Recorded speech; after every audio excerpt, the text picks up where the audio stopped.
Assalamualaikum warahmatullahi wabarakatuh. Good evening everybody. My name is Siti Naifa Aulia. I'm from class BC232. And right now I want to talk about growth mindset that I've watched in the YouTube video on the link. And the one thing that I really am getting, apa yang sangat saya dapatkan dari video ini ialah yang pertama, bahwa sebenarnya growth mindset itu tergantung dengan lingkungan yang kita duduki, atau bagaimana caranya lingkungan itu dapat mengembangkan kita secara individual. Tetapi terkadang kita selalu lupa sebagai orang dewasa maupun kita sebagai orang tua, kita selalu lupa bahwa anak kita juga membutuhkan lingkungan untuk berkembang. Nah, yang paling saya ingat dari video tersebut adalah bagaimana Clark atau researcher dari Stanford itu dia melakukan eksperimen terhadap anak-anak berusia dini ataupun siswa-siswa kelas sekolah dasar, yang dimana mereka memberikan kelas kontrol yang dimana ada siswa yang diberikan feedback identity, atau misal kamu pintar ya, kamu hebat ya, kamu luar biasa ya. Tetapi yang satu itu bagaimana caranya feedbacknya itu secara effort. Jadi yang diapresiasi adalah effortnya mereka, tapi bukan memvalidasi hasil dari kerja mereka. Dan yang terakhir adalah kelas kontrol yang tidak mendapatkan feedback sama sekali.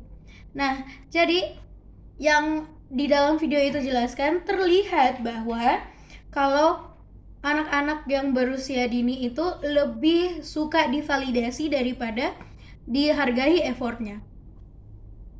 Dan kita semenjak di SD itu kita selalu mendapatkan identity feedback, yang dimana kita ingin terus pintar, kita ingin terus berbakat di suatu tempat, tetapi kita hanya berbakatnya di lingkungan-lingkungan itu saja. Semisal kalau misalnya Anda atau siswa-siswa Anda di luar sana yang suka berpuisi dan tidak ingin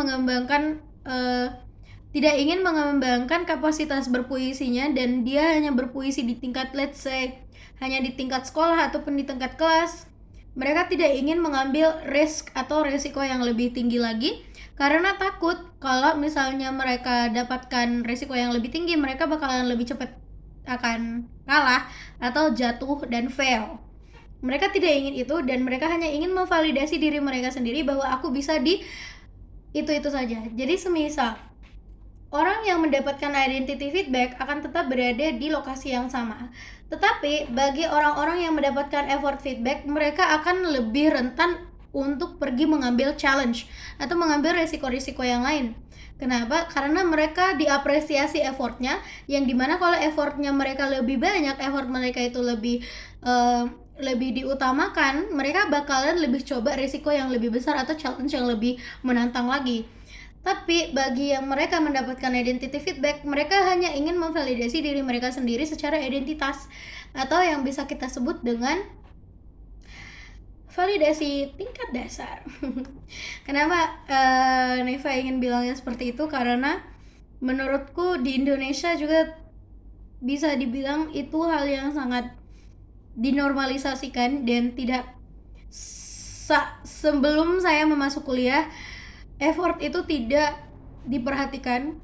Kalian menjadi ketos pun memang kalian diperhatikan, tetapi hanya pada saat periode kalian sendiri, dan effort yang telah kalian lakukan untuk sekolah itu tidak terlalu diapresiasi.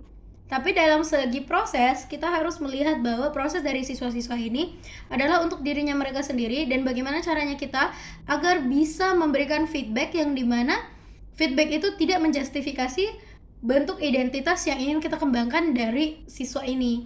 Jadi pesan dan kesan dari video yang telah saya tonton, dan juga untuk kalian yang menonton ini, aku harap kedepannya kalian itu bisa memberikan feedback kepada orang secara effort, bukan dari segi identitas feedback. Kenapa? Karena who knows, mereka hanya haus validasi dan tidak haus effort. See you next video, atau see you in the next two guys.